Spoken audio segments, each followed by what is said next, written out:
Well, hello there, y'all. Merry Christmas, Happy Holidays, and welcome to the Love and Marriage Huntsville panel. I got one of my co-hosts with me, Miss Really B. We got her back, and then you see, we just lost one. Nels is not here. Okay, but we want to thank y'all for being here on this good Sunday morning. Please excuse the time changes because it be early in the morning and we always can't get the service on time. Yeah. But we do appreciate you being here with us. If you haven't already, please make sure you hit the like button, get the algorithm doing what it's supposed to do. And yeah, y'all, we're gonna go into this intro, and then we're gonna talk about Love and Marriage Huntsville season 9, episode. I believe this is 8. But yeah, y'all, let's get into it. Let's get shady. Do it.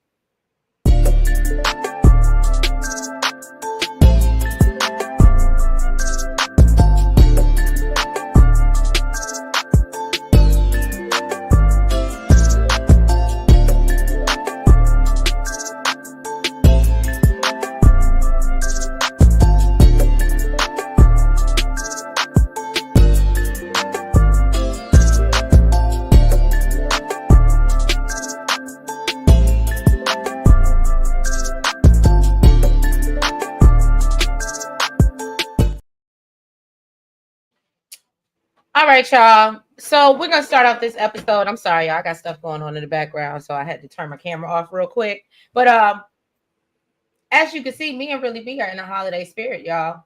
We got our reindeer ears on. We here for it. We don't know what y'all doing. Are you working on your meal? Well, I guess it's a little early to be working on meals, but but still, what are y'all doing on this good Sunday?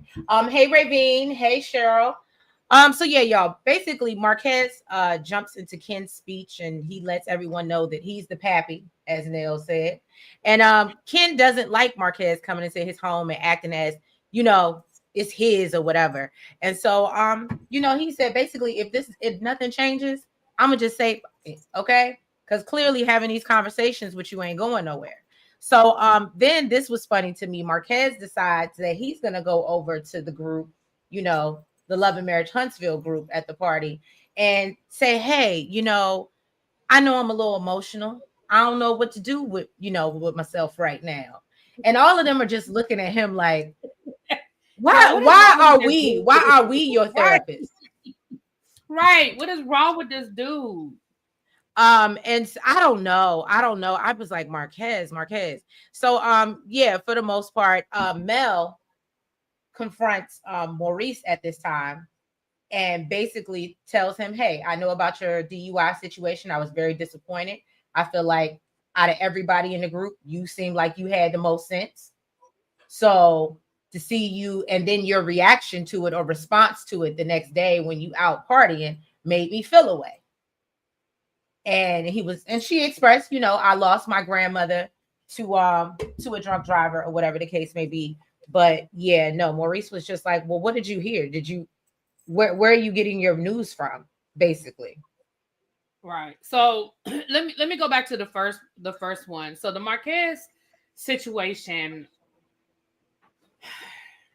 He does need to go sit down somewhere. But I understand. Okay.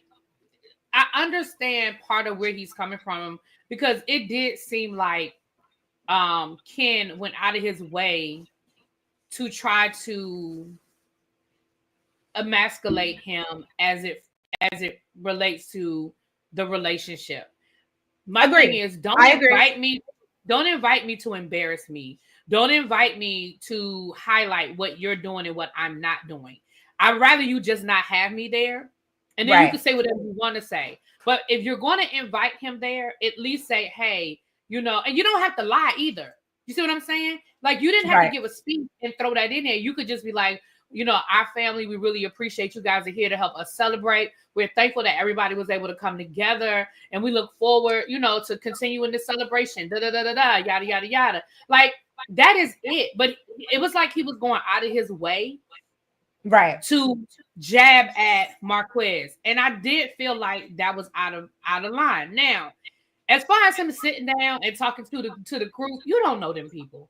I get it. We're filming a show. Production might have even told you to go over there. That's fine. But you don't know them people. Like, he had no reason to sit down and talk to them people and I felt and then bad be for his, asking, hey, can you give me advice? Can you give me and I felt bad for the tools? son, right? Because the fact that your son had to go over there and be like, "Yo, dad, chill." I felt bad for his son, right? In that situation. Now as far as this Melody and Maurice situation, I'm saying Melody on this one because I do not think that she started. I think her tone was very calm. I think whenever, and this happens on, we were dealing with it right now on Real Housewives of Potomac. On every situation, when there's somebody that gets arrested or something hit, hey boo, when something hits the news, all we can go by is what's in the news.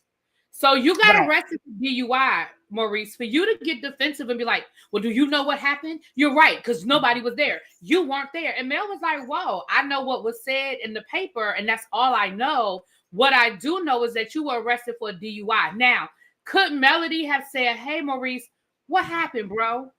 But the reality is, you know, and I know, Maurice wouldn't have told her nothing. So Melody was like, he could always hit it.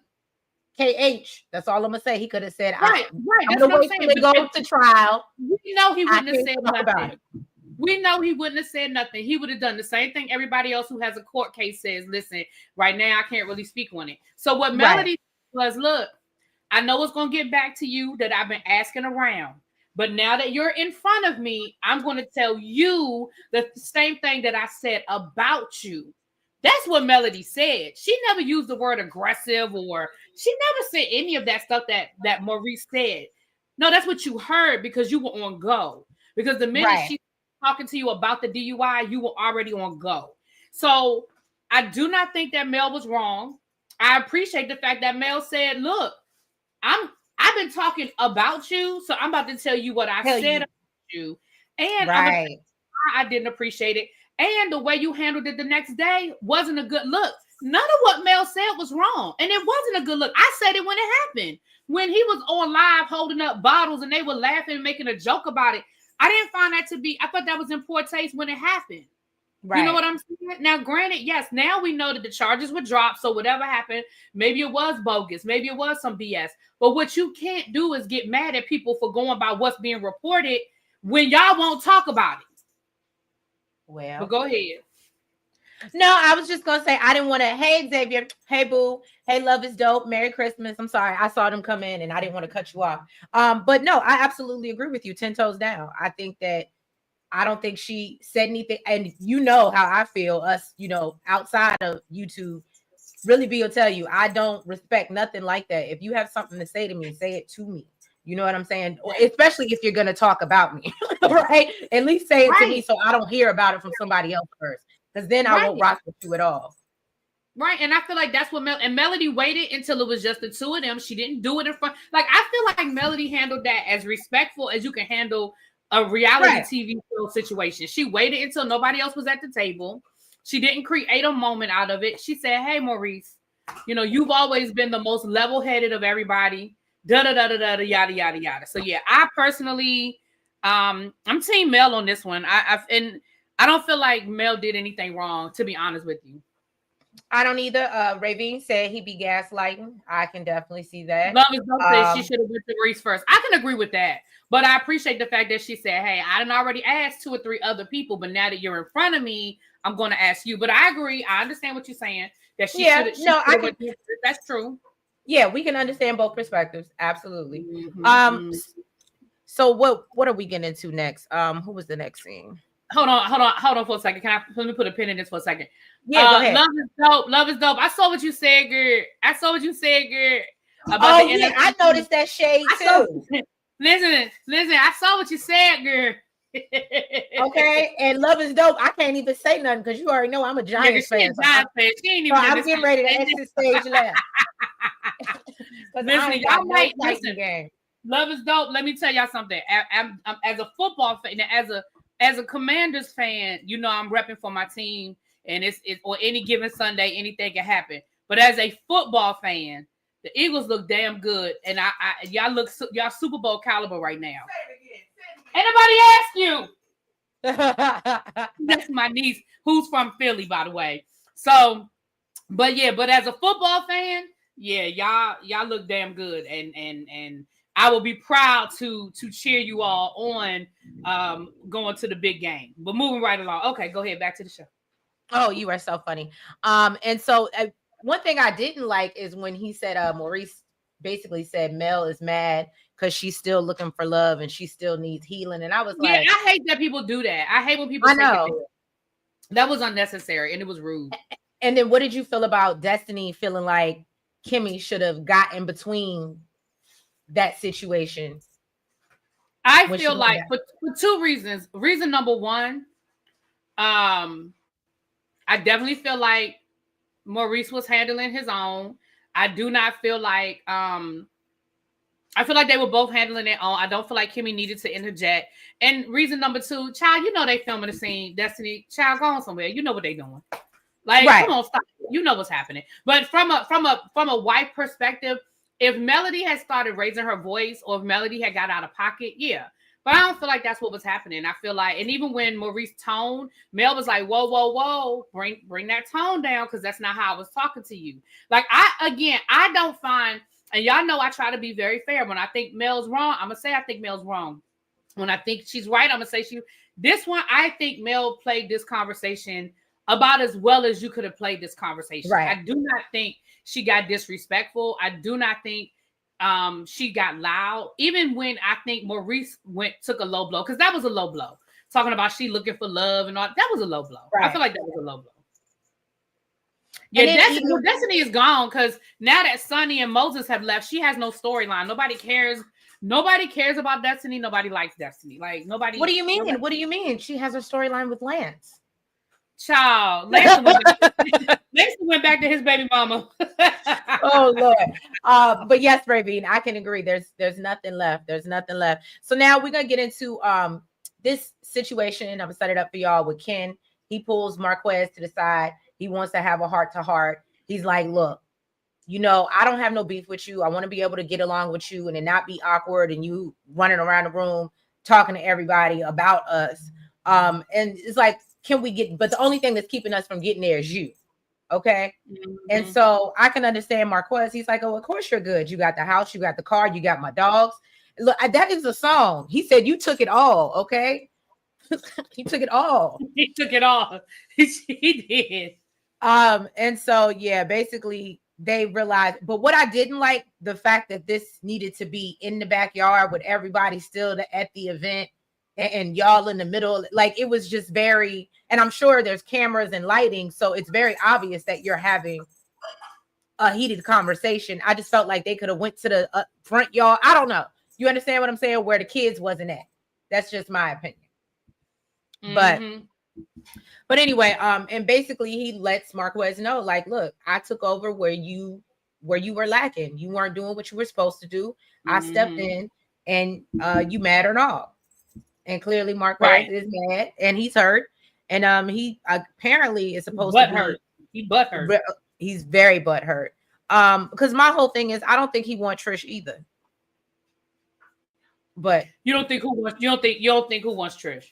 I don't think Marquez wants Trish. I don't think Marquez wants Trish either. But let me tell you something, and I'll wait till we get to the end of this episode. But in that conversation that happened at the end of the episode, I think I understand a little bit more Marquez's frustration with this whole situation. Because just like everything else, Trish gets caught in all of these lies. Just like everything else, Trish gets caught in all of these lies. And again, I have to say, I'm starting to look a little differently based on, but I'll wait till we get to that conversation. But I do not think Marquez wants Trish. I don't. I think Marquez just wants an accurate representation of what's been happening. And I feel like he feels ganged up on it, feels like he's not getting that. Facts. Okay. So then we see basically Trish, she comes in, interrupts the conversation because I guess Ken brought up the fact that he wasn't there when her parents passed away. And that was a thing for her, as we know.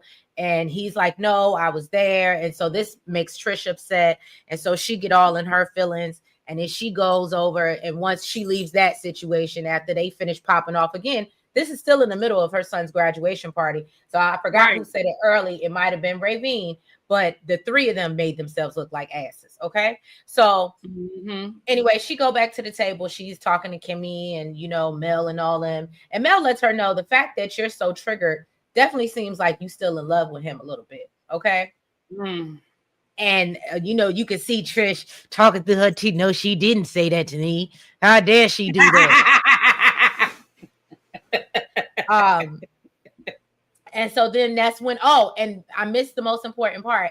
That's when Trish lets Mel know that she told, when she was out there cursing out Marquez, that she had told him about the divorce and that she had signed the papers.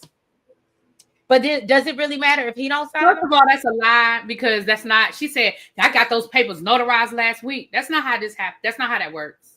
So even if you went and got papers notarized, ma'am, you had already signed those papers. That's not how this works. You don't sign paperwork and then get it notarized. You have to sign the paperwork in front of the notary. So, child, it's all performative. I hear you. Hey, La Queen. Love is dope. Is talking about football. I'm sure. Yes. The Giants about to get a QB. I hope so, baby. I hope so. Because God knows we need something. Love is dope. Destiny, go. Trish, lie all day. Yes. And Trish is worse when she drunk. Absolutely. I didn't even. I noticed that as well. Trish definitely have been drinking. Hey, Paul. Good morning. Good morning. Them having that convo in front of everybody was too much. I absolutely agree, Brianna Nicole. Good morning.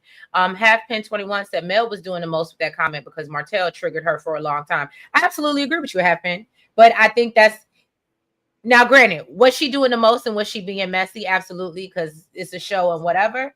But I think it's one of those things like if your friend went through something and they see you going through something and they could tell you all day, girl, like, but it's just so they can notice it in you and be like, oh yeah, girl, because she's been there, done that. Just my opinion. But I hear what you're saying. Bless you, boo. Excuse me, y'all. Bless you. Xavier said Trish ain't leaving her husband, not for Ken. I don't think so either. All right, moving along. You want to get into the Trish, Tisha, and Kimmy of it all? Honestly, so Trish, Tisha, and Kimmy, they meet up for lunch. And Trish, damn it. Excuse me. Tisha, I knew you had another one coming. Right. Tisha wasn't able to go to the cookout situation, so they were sort of letting her know what happened. But they also talked about the whole Maurice of it all, and that's when Trish and Tisha let Kimmy know about Melody making these comments about the lipstick and insinuating stuff. And that sort of pissed Kimmy off because Kimmy was like, first of all, she talked to me first. I was the first person she talked to about it. So if there was a question or a concern, and it's truly coming from a place of genuine concern, why didn't I get that conversation? Why are you going to everybody else bringing up, and what are you insinuating? So I feel like that's when Kimmy got, I think Kimmy was upset at the cookout, but I think Kimmy got pissed at this lunch situation. Because absolutely, because you're talking to other people, and rather than, and again, I'm grown enough to know people are going to talk behind your back, but before I get a chance to hear it, let me hear it from you. Exactly. And so that's where, and I think Kimmy was like, at that point, that's when Kimmy was like, yeah, now I need to have a conversation with Mel. Yeah. That's pretty much, everything else is just, that was pretty much it. Everything else was them talking about what happened at the cookout. Child, we was there.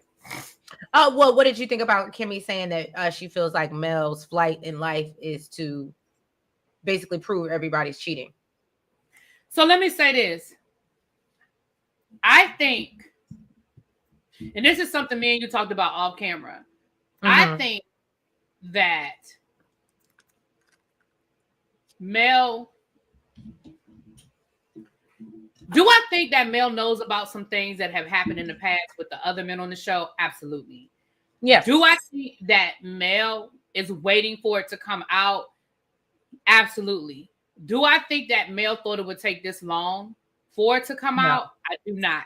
I think that Mel thought that it would come out, and then she could sort of gloat or sort of have her say about the situation, and then everybody could move on. But the fact that it has never been anybody else, it has always just been Martell. I do think a part of her is frustrated that I guess it seems like the rest of the guys have gotten away with what it is that they have or have not done. So do I think that Mel's plight is for everybody, for all the rest of the guys to get caught up? Yes, but she don't want to be the one to do it, and I think it's frustrating her that nothing is coming out. Because do I think that Maurice and Marceau are innocent? I don't. I mean, I don't think they have what Martell had going on, but I don't think they're innocent either. And I think Mel is privy to some things. I do think that Mel is privy to some conversations or some events that may or may not have taken place, but I don't think she wants to be the one to do it. But it's almost like you know something and you waiting for somebody else to say it and nobody else will say it. So you sitting there like, oh, dang, what do I need to do? So yes, do I think that Mel is trying to drop crumbs? Yeah. But yeah, there's a part of me that agrees with that with Kimmy. I do.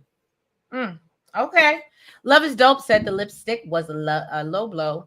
Raven said, Kimmy, you know Maurice is cheating. Where is Nails at when we need her to agree with you, Raven? Where is she at? Y'all know she is the cheating FBI. Love is Dope says she agrees with your statement. Xavier said Mel is bitter and miserable. She wants others to be too. Okay. Raven said they all knew stuff based on Tisha's remark on the revenge P. Yeah, and I think that, and I also think that, to be fair, I think that Mel knew that as well, but it almost seemed like Mel was on an island by herself, right? You know what I mean? Yeah. Like with the revenge piece situation. Yes, they knew all about that. Like even that bull hockey of an interview last night. The one thing that I knew it was gonna come up. Yeah, but the one thing I do agree with that was said last night was when Coleslaw kept talking about how Martell would send stuff through Marceau because he, you know, like that was one of the things that the guys did for each other. She was like, yeah, because remember that time my car broke down and you sent the money through Marceau to give it to me? Like, do I think that Martell is privy to stuff? Because I think they did it for each other. I do. I absolutely do. You know what I'm saying? And so, so when it comes to stuff like that, I think Mel is privy to those kinds of things. So it's almost like Mel is like, come on, y'all know. Like, y'all know. If my husband was out there with y'all's husbands, y'all know. Like 2 + 2 = 4. And they're like, no, it's 5. Right. And the other thing that came up last night, which again confirmed something that Mel said a couple of years ago, was when she said, my husband wasn't doing all of that stuff till he started hanging around y'all. And what did Martell say last night? That when he wanted to get out of the house, what did he tell Mel? Oh, I'm going out with Maurice. I'm going out with Marceau. I'm going out with one of my boys. So again, I understand where Mel would come from and say, look, my husband was doing what he was supposed to be doing until he started hanging out with y'all all the time. Even though they did, Marceau and Martell knew each other from college. Knowing somebody from college and being cool with them in college and hanging out with them like this, you know, it's levels to it. You know, I was gonna say it's different because you're at different stages in your life. In college, you know what I mean? You ain't got nothing to lose. At this point, now you have a family and a wife and kid. Yeah, that's not gonna work. But Ravine and Xavier got me cracking up. Xavier said her and Martell wanted to flex so badly they need to accept they failed at marriage and move on. And then Ravine said to Xavier, they are in miserable marriages. So what's the difference? I love y'all. Listen. Merry Christmas. I love y'all. I think, and I'm gonna say this, and I know that I'm partial because I really do like Kimmy, even though I got very disappointed with her with this whole Maurice situation. But I do like Kimmy.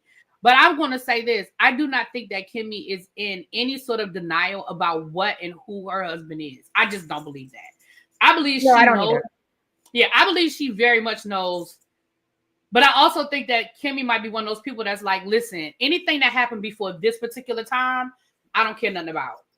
Like once we got to this point in our relationship, bring me something. And remember, Tisha has said that before too.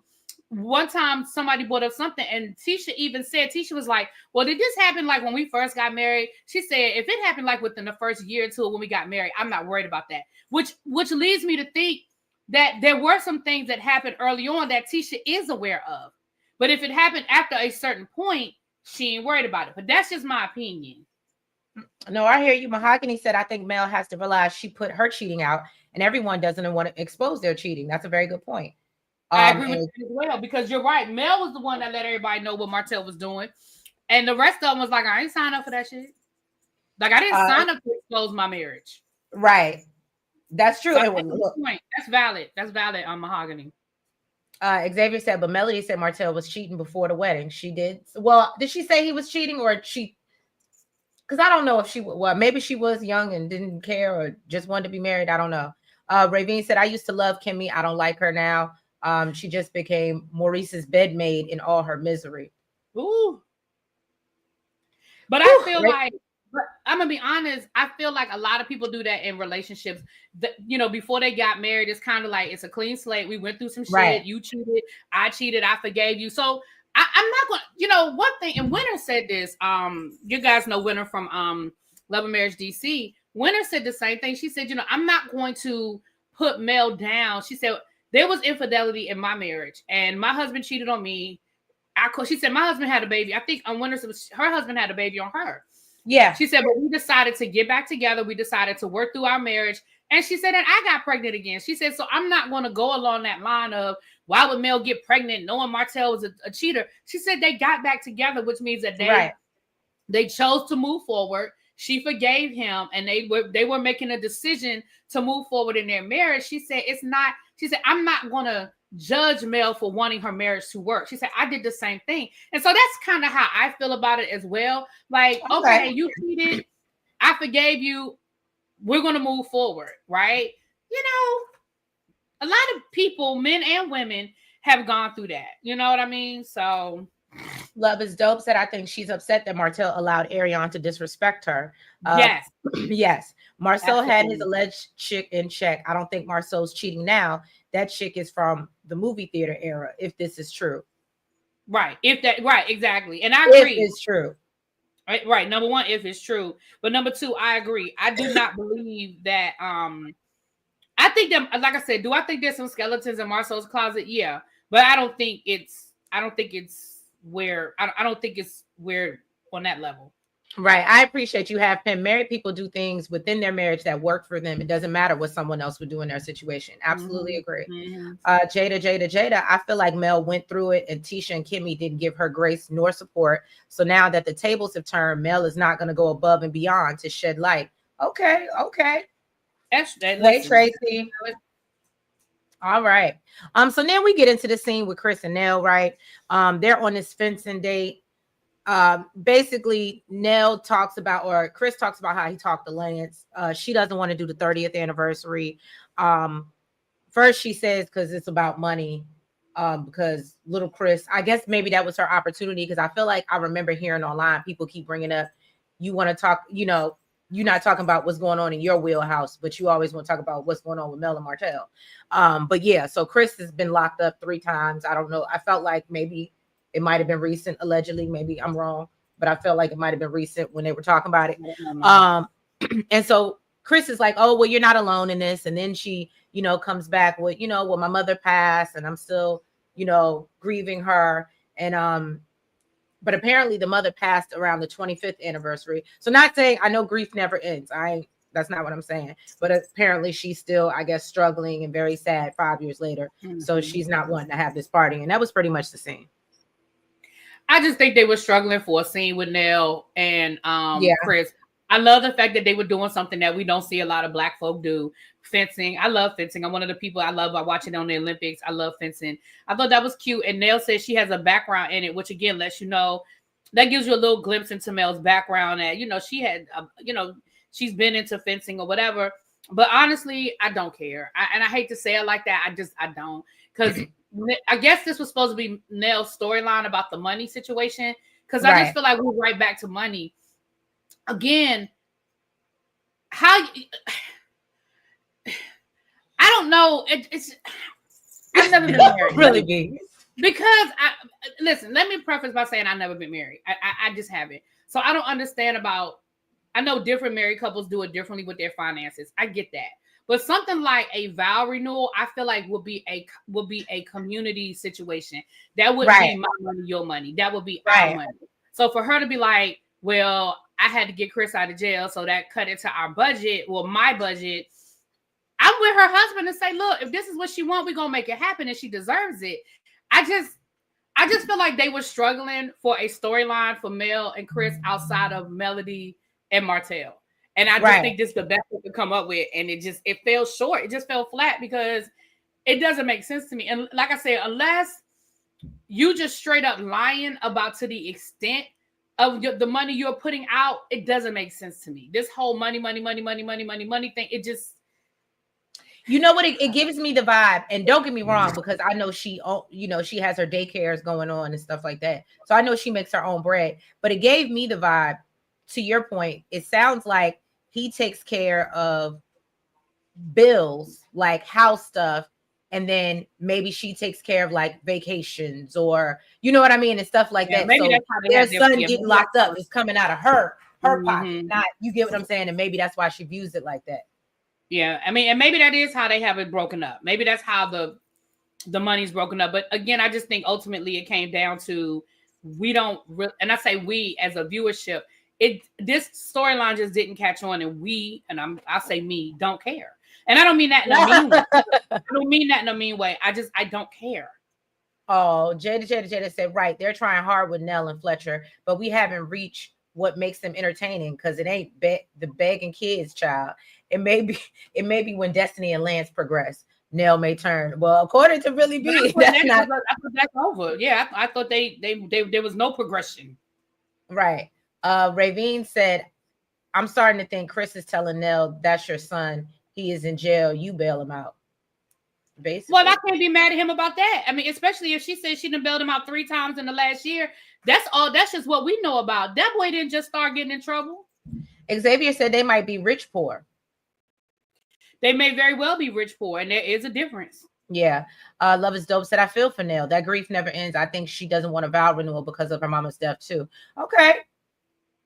Ravine, I agree with Xavier. Rich poor for sure. Okay. Or what are they? There's one thing to be living comfortably on what money is coming in your house, and it's something else to be living in a situation where you can afford for that money to not come into the house.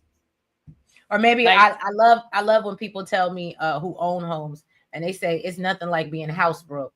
Because yeah, you got your house, but all your money goes into your house, and ain't no. That's why most people with homes host. Let me tell you something. The day I bought my house was the day I stopped. Baby, the day I stopped hanging out so much, God, I said, hell, if I'm gonna be paying the mortgage every month, baby, right here. And I used to tell people all the time, y'all can come over here. Yeah, y'all come over here. Y'all can pick up a bottle. We can order some food. We can cook something. We're gonna be here. We're gonna be right here where I pay the mortgage. Right. All them days of going to the bar, dropping $200 on a tab. Right here. We're gonna go get a $50 bottle. Right. Right here. Okay. And we're gonna Netflix and chill, bitch. We go, okay. Okay, sorry, y'all. We had a moment. Xavier said they need to bring Alexis back, give them a storyline. Well, they need to bring that's true. That's actually when they were the most popping. So I give you that, Xavier. Jada said, I think Maurice and Marceau just as dirty as Martell, and that's all Melody and Martell been saying for years. But Tisha and Kimmy keep playing dumb. But here's the thing, I don't think they're playing dumb. I think they've decided they're not going to use their marriage as a storyline. So my thing is, so here's the thing. If Melody and Martell wanted to come out, then they're going to have to drop the receipts. All Kimmy and Tisha are saying is, we're not going to help you. We're not going to help you. If you want to expose our marriage, you're going to have to expose our marriage. We ain't going to help you expose our marriage. That's all they're saying. Whereas with Melody gave them the ammunition. Melody dropped it in everybody's lap. And all Tisha and Kimmy are saying is, yeah, we're not doing that. We're not going to make it that easy for y'all.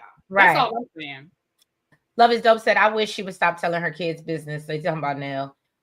Ravine said, who is Alexis? That is Chris's first daughter. The one that apparently did the interview with T. Right? Yeah. Yeah, and basically that's where I believe the side chick thing started with Nell. Yeah, it did. Mm-hmm. That's where that conversation came from. M Love Black always. I'm like that now with my apartment, using all my amenities to the fullest. You better. Okay, especially if you got one of them good apartments where they got building. You better use that movie room. You better use that kitchen. You better use that clubhouse, honey. Right. Jada said, I love how Melody is maintaining and not giving them what they want, because when she went through it, they were all front seat to the bullshit. Sorry, I love this show. Okay. Marceau threatened to unalive that girl. Nah, I don't believe that. I'm sorry. Love is dope. I've only made it probably 15 minutes into the interview, and I don't know. I can't say. I hope it's not true, but I don't know. It's just not believable. It's not believable. That ain't even how Marceau talks. I could see Marceau saying, because here's the thing. In Marceau's mind, he's got Tisha fooled. I don't believe that Marceau will be threatened by anybody calling Tisha and telling Tisha anything, because Marceau knows Tisha ain't going nowhere. I don't believe that he threatened that woman. Now, I do. If there was a situation between him and that woman, I could very easily hear Marceau saying, "Call her." Same here, Raven. But yeah, no, I agree. So anyway, we get into you want to get into the Trish and Marquez conversation, because I know you wanted to dig into that earlier. Child. So Trish and Marquez meet up down to the ice cream shop. Now the kids were supposed to come, but both of the kids said, "Yeah, nah, we ain't got it. We ain't doing it." And I don't think it's just about their dad as much as I think it's a combination of their dad and the cameras and just not wanting all of this stuff to just play out. I honestly feel that way. I feel like part of this is she just don't want, they just ain't trying to be a part of this bull hockey. But the kids bow out. Now, so they get to talking, and Marquez, whatever the boy name is, what I heard him say, he was like, I just don't like the fact that y'all keep making it seem like I wasn't there. He said, I talk to those kids every day. And she was like, we said be present. We didn't say we didn't say talk to them. And that made me have to put a pause on it for a second. And I had to go back to the first time we heard Trish and Ken talking about him. Am I wrong? And chat, tell me if I'm wrong. Trees, tell me if I'm wrong. Okay. Did they not give us the impression that this man just disappeared? Yeah. So for you to be like, when he said, don't act like I didn't talk to them every day, she didn't argue that and say, you're lying, you didn't talk to them. She said, we're saying be present with them. See, now you're moving the goalposts, because I was with y'all when y'all made it seem like that man just disappeared and he was nowhere around, especially when you said he moved down the street and he still wasn't around. Now, don't get me wrong. I'm not giving him a pass. He still should have been present in his kids' lives. But y'all made us, and if I'm wrong, tell me I'm wrong, y'all. But I was under the impression that y'all were trying to say this man just disappeared. You see what I'm saying? Now, don't get me wrong. Go ahead. What I heard, and to piggyback, I actually heard the other day, and I forgot who channel I was on, and one of the callers called in and basically said that Marquez apparently was in Atlanta or whatever. He was working. So, like, to your point, she tried to make it seem like, oh, he just up and disappeared when he was actually going to work. So you out here being like, oh, you broke and we got to give you gas and we got to do this. And maybe some of that may be true. But at the end of the day, the point was you made it seem like he just up and left the situation. And I believe she even said, allegedly, that she thinks Trish moved him in that house while that man was off working. And then, I mean... And don't get me wrong, y'all. Don't get me wrong. I'm not giving Marquez any passes. I need y'all to understand what I'm saying. I'm not saying that makes everything okay just because Marquez was calling every day, especially if he was still in the same city before he moved to Atlanta and he wasn't a present father. I'm giving him no passes. But what I am saying is, I remember this conversation when they first brought him into the conversation. The impression was As if, hey. Oh, Benji came for the spotlight. Yes, Benji. Look, he heard his name. Look at him. He came back. He like, yes. He's like, yes. You call me? Stop. Benji, stop. But I just felt like your mama calling you. I just felt like that's what dog is like. That was such an auntie thing to say. Your mama calling, yo. Your mama calling you. Because she whistles for him. And I don't think he can hear her whistling over his nails on the hardwood floor now. So anyway, but I'm again, like I said, I'm not giving him any passes because I still think that he should be a present father. Like when I say present, my definition of present is, yes, you're showing up. We're sharing custody. They're with you on the weekends or holidays, or that they know you, they see you, they can get to you. Like I agree with that. But I also feel like y'all didn't have to put 20 on 10, and I feel like that's what they did. I feel like they tried to make this situation worse by making it seem like he had just totally abandoned them. And it doesn't sound, in this conversation, it doesn't sound like there was ever a point in time when Trish didn't know where this man was and couldn't get in touch with him. Now, he might not have had no money. Right. He might not have been able to get there or get back. Yeah. Right. He might not. It does sound like financially he has not been consistent. Mm-hmm. But I just feel like there are levels to this, and I feel like y'all didn't have to make it worse by making it seem like this man had just totally went MIA for 2 or 3 years only to come back around. And you're right. I do think part of it was he was off working. Mm-hmm. I do think part of it was so I don't know. And I mean, even to what, if you think about what his story, his part of his story, he's like, if he's off working, and granted, whether you were separated or maybe this is before the separation happened, but can you imagine if your wife is out or you see this man in your wife's DMs and whatever the case may be, and if you're out working and you're not home, you know what I mean, all the time, can you imagine how I would feel some type of way? And then next thing I know, when we not together no more, now he's moved in, I would be looking at him sideways too. Love is Dope said Marquez gave her $5,000 for her new house and caught Ken on the Ring camera coming into the house. See what? See, this is why I like you. Love is Dope. I like that. You love it. I love it. I knew I heard something like that.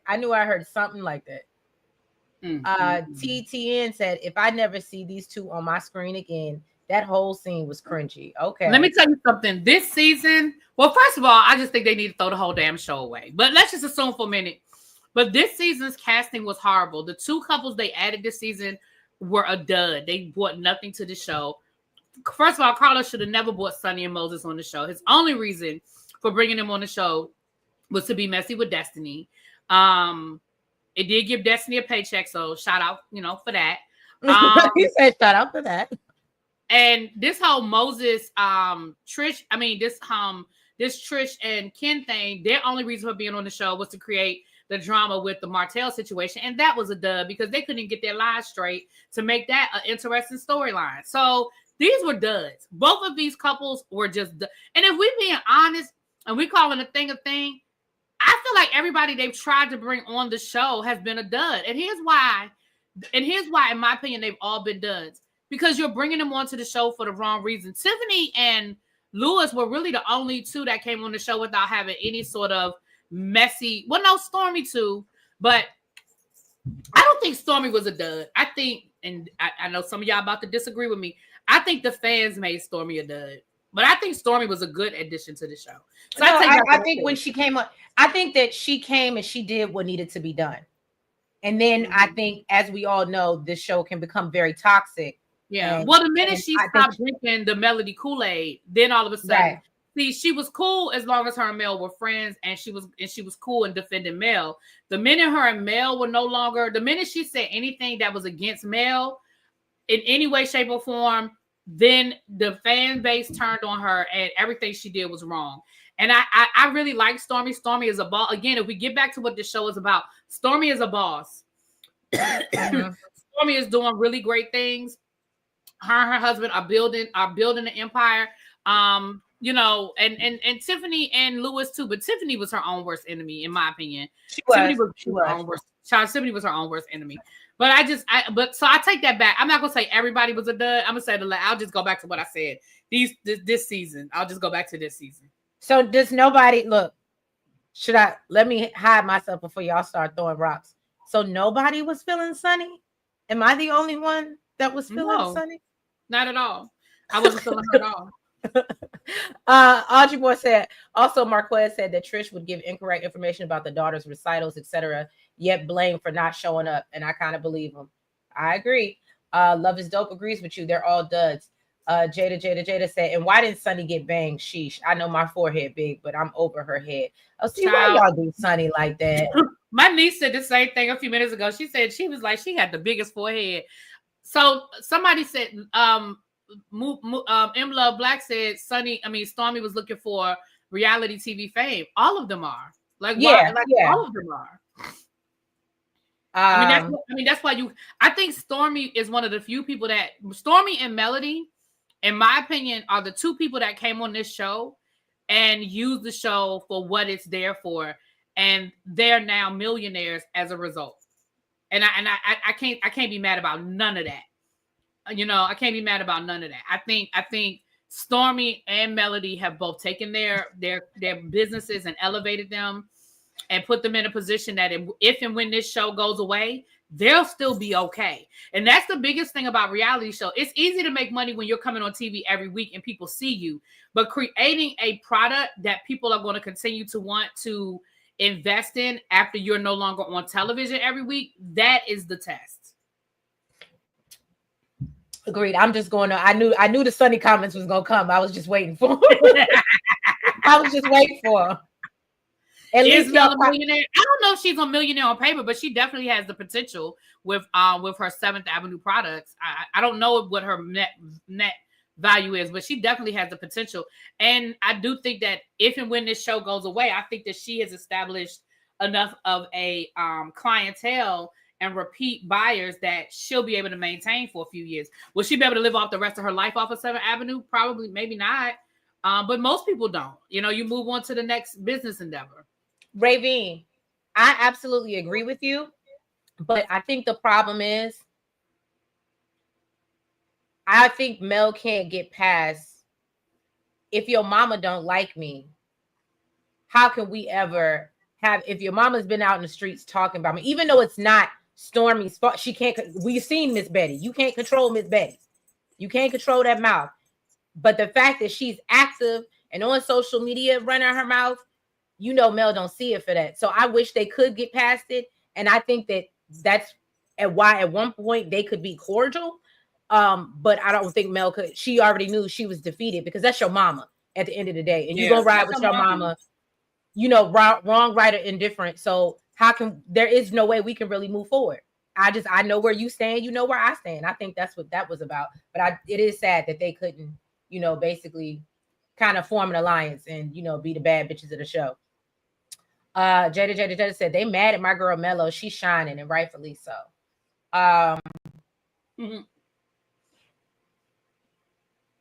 Yep, Melody gonna come up more. She makes a movie and it's over. She's already on. Yeah, Miss Betty. And I'm sorry, no shade. Could be the best of friends with somebody, but if your mama she crazy like Miss Betty, nah, I'm good. You see how she talked to her sisters, but I'm good. Miss Betty is just disrespectful as hell. All right.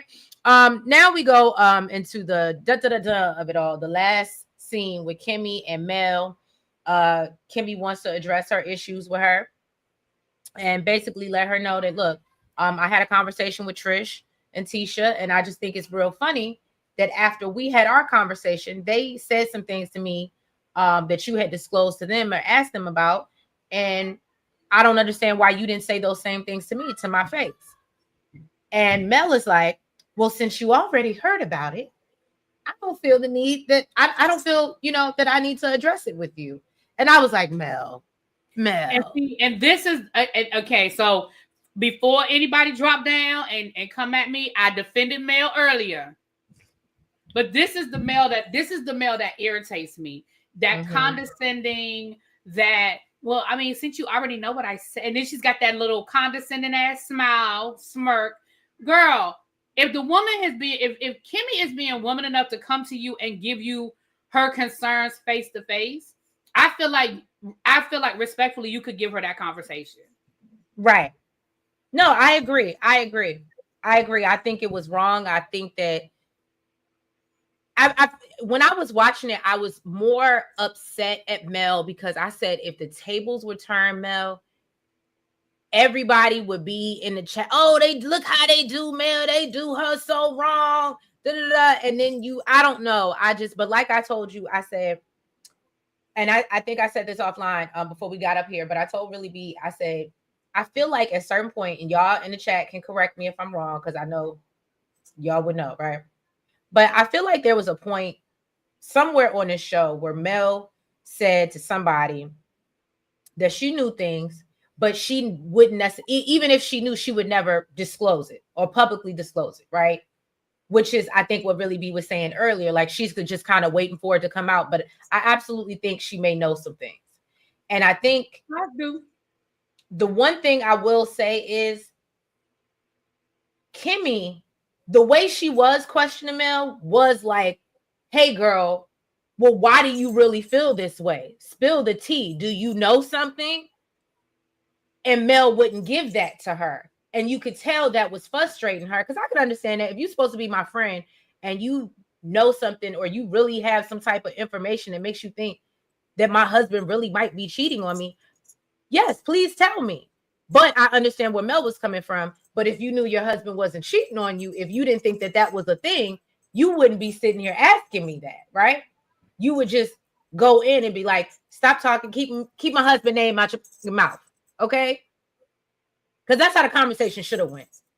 Kimmy should have let her know, look, what was it? Tisha said, oh, maybe she was worried about Baltimore. Baltimore Kimmy should have came out. Okay? And that's not what happened. That's not what happened. I feel like this is how I feel about it. I agree with everything you just said. I feel like my thing is Mel is under no obligation to tell them anything. Full stop, right? She's not. However, again, if I'm coming to you, the condescending tone, I just did not like it. Okay. I agree. I didn't like it.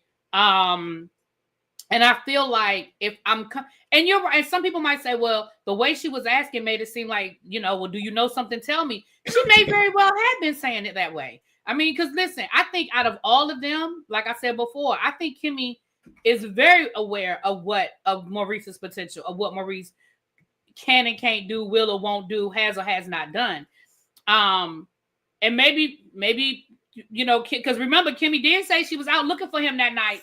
So maybe she does have some thoughts about something that went down and whatever. But it was just a condescending tone that it was like, well, I don't feel like I need to have that conversation with you. And I don't this and I don't that. See, I don't like that. I don't like that. I don't like that. Like, if you ain't going to say nothing, then don't say nothing. But if I'm coming to you, and I get it, they're not friends, they're coworkers. I get that. But if I come to you, it was the condescension for me. It was the condescension for me. But and maybe I'm wrong, y'all. I'm not saying this is fact. Again, y'all are a little bit more seasoned. Am I wrong, or did Kimmy and Tisha know about Martell?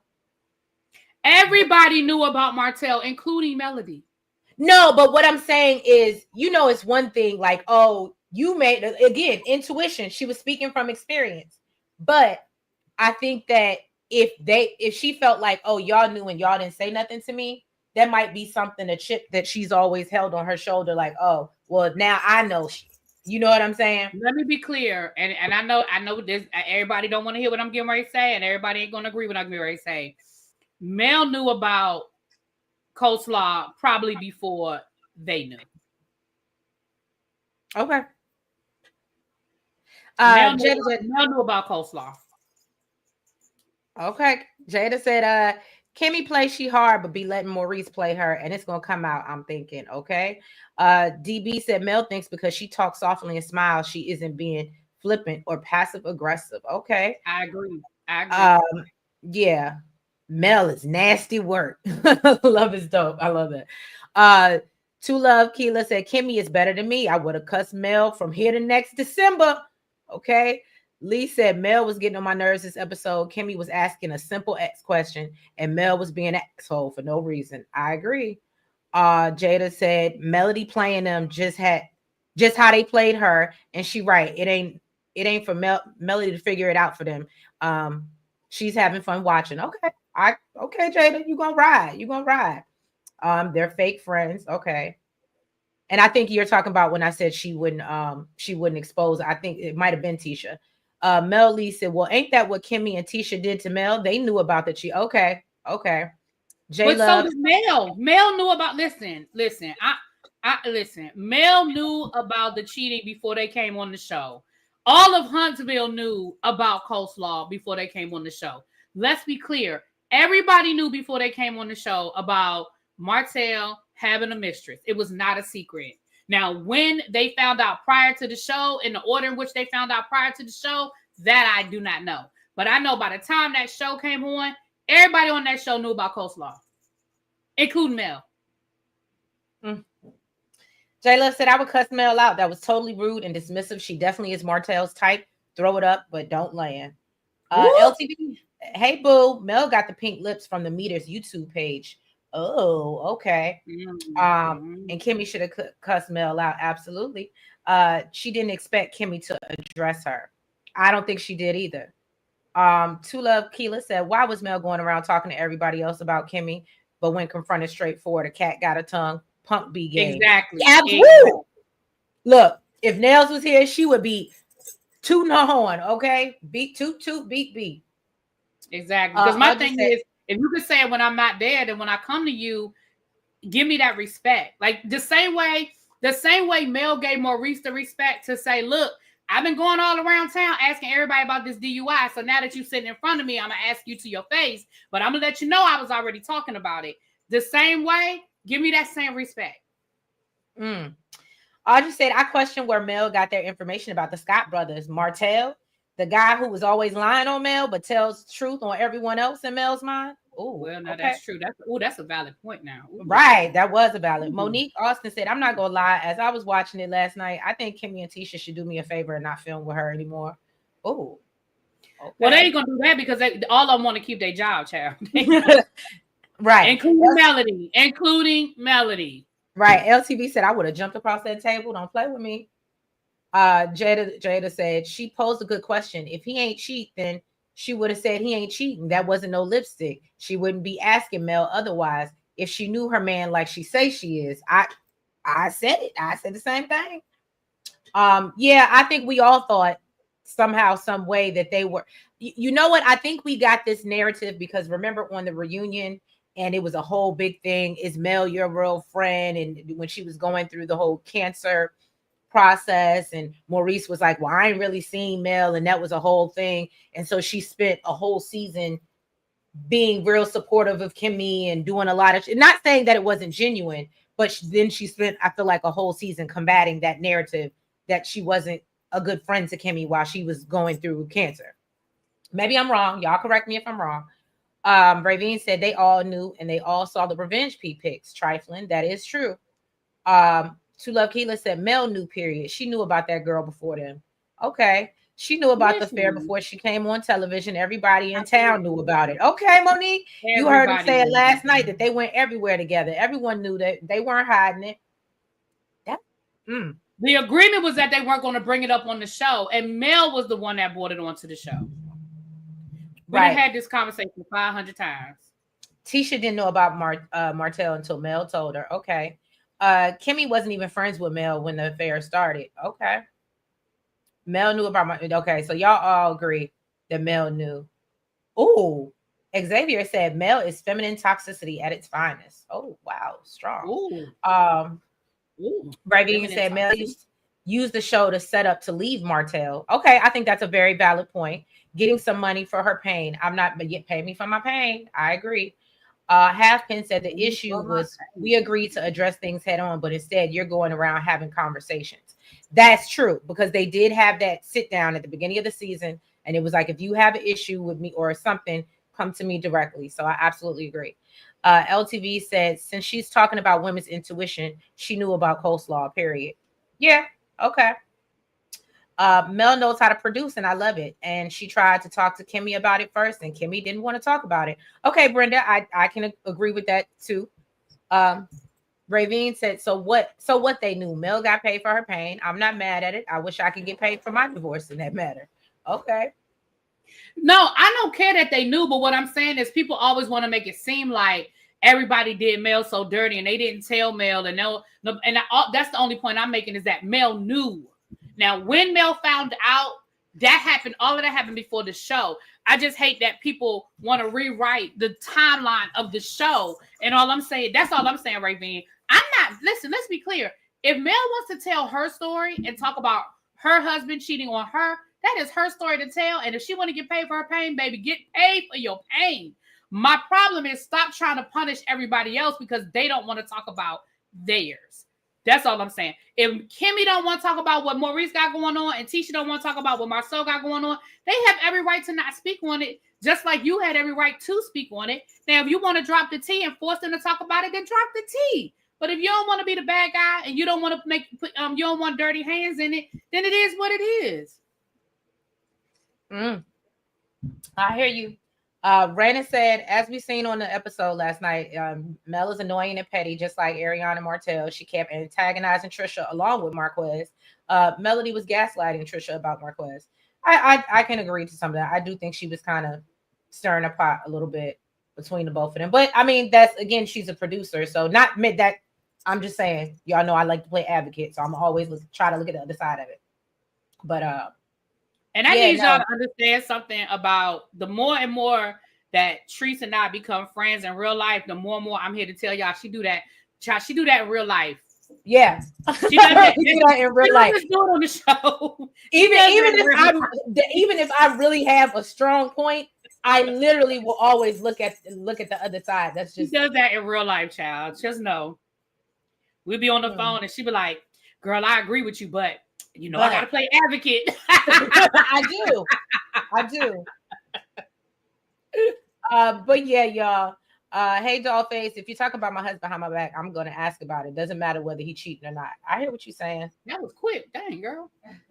Oh, Love is Dope said Mel and Tisha were BFFs. They knew each other deep dark secrets, i.e. BMW.